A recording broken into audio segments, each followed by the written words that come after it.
Chuckloaf, 1200 Films Podcast. As always, it's all horror. All the time. Coming to you from somewhere out in the universe. As you know, the rating scale is bottom is the dumpster fire garbage. For those that are the worst of the worst of the worst. And then we got can't quite recommend, and then okay if desperate, and then put on the watch list, and then put on top of the watch list. I'm certainly not going to tell you to go out and buy these movies because I'm not spending $20 for any film. But that's just me. I'm cheap. So let's get going. We got first 2018's Unfriended, The Dark Web. If you watch it and don't think about anything and just stare at the screen, you know, it's fine. But if you think at all of anything of what's going on, there's so many holes. It's unbelievable. This is a slight spoiler, so if you don't want a spoiler and you haven't seen this film, well, you probably shouldn't see this film. But tell me this guy that stole this computer, or quasi-stole it, got a hold of it, that in one day the people that own it are going to conspire this elaborate plan to kill him and all his friends? Really? In one day? Yet somehow it got a critic rating of 61% and an audience score of 38%. The 38 sounds about right. Yes, I would, like I said, if you don't want to think, just watch. It's okay if you're desperate. Moving on. 2019 American Hangman. Critic rating of 44%, audience score of 65%, starring good old Donald Sutherland. Who doesn't love old Donald? Of course, who doesn't love his earlier work in horror in Don't Look Now from back in the 70s. Also did Invasion of the Body Snatchers around 1980, I think. So he's done his fair share of horror. I guess this is more of a drama horror, but drama, suspense, horror, but yeah, it's definitely got some horror aspects in there. This guy kidnaps these two people, one of them being Donald Sutherland, and the entire film Donald Sutherland is just sitting. I guess he's just given up on doing anything. If I'm sitting, I'll do it. If I'm doing anything else, no. But yes, he was sitting the entire film. But this guy kidnaps Donald Sutherland and this other guy and basically puts them on trial, his own little mock trial, and posts it on the internet so everyone can watch it. And of course, the cops are watching, the FBI's watching, and trying to figure out, okay, where is this coming from so we can stop this? Because the guy that kidnapped the people is obviously crazy, which you learn real early. But as it unfolds, it's fine. Didn't go exactly where I thought it was going, but it was okay. Again, Donald Sutherland does nothing anymore.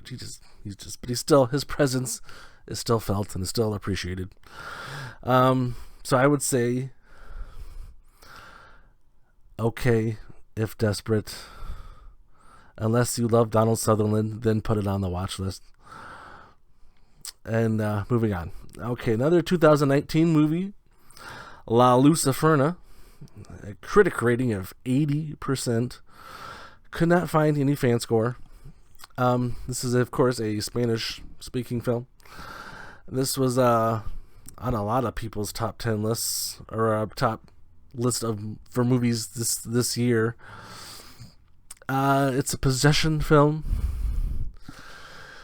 If you've seen a lot of possession films, like I have, then this is just another one. It's just another series of long stretches of films that have done possessions. Is this one any better? It's a little better than most. It's not corny. It's not cheesy. And it does have the most graphic birthing scene I've ever seen on film.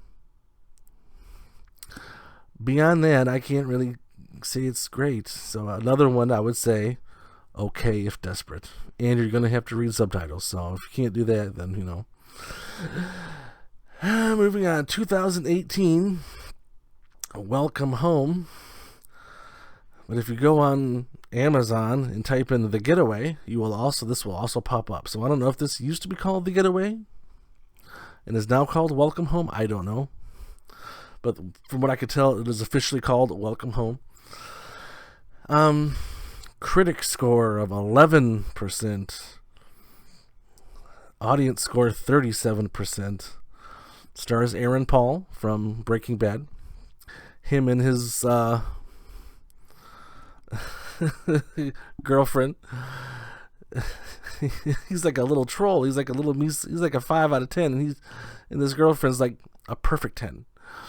But anyway, they're a married couple, and they're going to Italy, and this little secluded little house in the middle of nowhere to have a little romantic getaway because they've had some marital problems.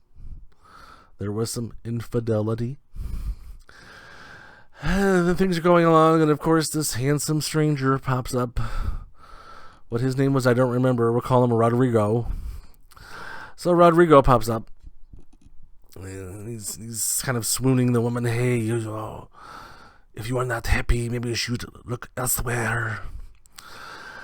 And of course, he's kind of weaseling his way. He's kind of befriending the guy, then kind of weakening his way in with the woman, and then things kind of spiral out of control from that direction.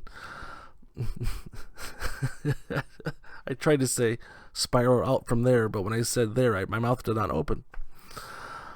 Earlier today, I donated plasma. I don't know if that has anything to do with it. I've never done that before. It was an interesting experience, let me tell you. But it wasn't bad. It wasn't bad like some of these movies on my list here. Speaking of bad, let's go to 2018 from Hulu's After the Dark series, School Spirit.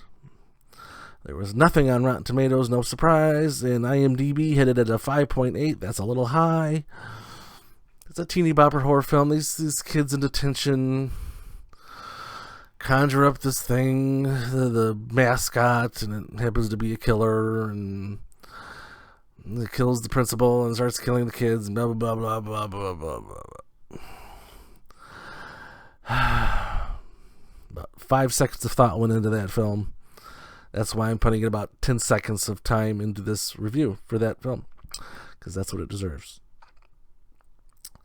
Next film, 2018, I think. We got Overlord. Critic rating of 81%. Critic rating 81%. I'm messed up. I'm awful. Audience score of 67%. Rotten Tomatoes as action adventure horror. I would also kind of throw in sci-fi. Produced by J.J. Abrams, if that means anything to anybody. So it's set in the Nazi era, and these soldiers are dropped in to take out this radio, so the Nazis can't communicate, and it's held underground, so they have to kind of infiltrate it. And as they are exploring this place, they find that they are doing some really crazy experiments in the basement with humans, making them more than human. And and of course, you can, as you guess, one of them gets loose. It goes crazy. And then it kind of spirals out of control in insanity from there. But this film's kind of a good slow build. It doesn't go just jump right into the the basement of the place. It kind of works its way around. So yes, a good film. I would put it on the watch list. Very nice. Then a retro review. 1980 Motel Hell. How have I missed this film? These two farmers, Ma or Pa and daughter, and they sell jerky. People don't realize they're eating human flesh because they kidnap people, and then they stick them in the ground until they're, good and ripe, and then they pluck them, and then they cook them up and serve them, and that's how these farmers make their living. Motel Hell. It kind of reminded me of American Gothic. I don't think anyone has seen this film. It's a 1988 film. I saw it when I was probably way too young. It popped up at like HBO or something at 2 a.m, and I happened to be awake. But it kind of reminded me of that kind of people kind of stuck in a bygone era and not really knowing right from wrong and just doing whatever. But yeah, it was again, if you like 80s horror, which I do, this had a critic rating of 71% and an audience score of 49%. But I found it thoroughly interesting for what it was. So I definitely would put that on the watch list if you are into 80s horror, as we all know that I am. So now let's get into our feature review. Nightmare Cinema. I'm the projectionist. The curator of 100 years of nightmares. Trapped in a silver screen that never forgets.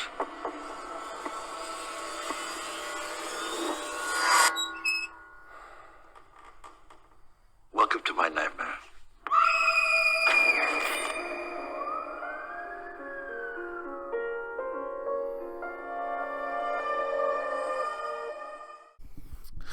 Before I get into Nightmare Cinema, I was listening back to the first half of the program, and I realized I did not give my recommendation on School Spirit of what I would give that rating as. It was definitely dumpster fire garbage, without a doubt, no question, 100% certified, absolute, yes. Nightmare Cinema, 2019. Critic rating of 77%, audience score of 55%, starring good old Mickey Rourke, who starred in the most perfect film of all time, The Wrestler. Highest rated film on Rotten Tomatoes of the entire year of 2008. Thank you. But Nightmare Cinema. It's been 10 years from that movie, from The Wrestler, and Mickey Rourke looks pretty much exactly the same. Surprisingly, he could do a sequel to The Wrestler. But in this film, the premise is people randomly walk into this cinema and they sit down and start watching, and they pretty much are going to be watching their worst nightmare on the screen, and they have to deal with it. And Mickey Rourke is the projectionist, and he's kind of prodding and messing with people as it's going. It's more of just an anthology. It's got, I guess, 5 different directors, 5 different scenes on top of the projectionist stuff with Mickey Rourke. So it's one of those films, it's obviously with any anthology horror series, some parts are better than others. As of I was good grief, I was recently revisiting Tales of Halloween, and I was remembering, half of these were pretty good and should be full films, and some of these not so much. But Nightmare Cinema, back to that one. Yes, I definitely put it on top of the watch list. This was an excellent film. Most of the sections, most of the tidbits, I guess, the mini films put into this full film are actually really, really good. Primarily the first one and the last one. But yes, I definitely check that out. Put it on top of the watch list. Did I just say that already? I don't know. I'm lost. Oh, we need to wrap this up quickly. Coming in next time, we got Hyde. We got some movie called Monsterland, which is another anthology movie. Midsommar. A lot of people are putting Midsommar as the top horror film of 2019 so far. Of course, people that haven't put Crawl already on there, which will be coming in soon too. It releases on DVD on, I think, October 16th. So I should be having that in shortly. Then another one called Voice in the Stone, which honestly I'm already halfway through. Weird. Then we got Godzilla, King of the Monsters, Bad Times at the El Royale, and then the retro film will be Death Ship from the 70s. Us is also on its way right now to this house, so I might throw that in there too. We will see. Hopefully all will go well. And I think all is well for this podcast. I think it's good enough to call it good, even though I've been a mess today. Thanks for listening. And of course, also, gosh, as I'm talking, Unwelcoming House 2 has just popped up its full trailer for its upcoming release later this month on Amazon and other streaming services, I'm guessing. So I'll be looking forward to that. So, okay, I'm out of here now. Bye-bye.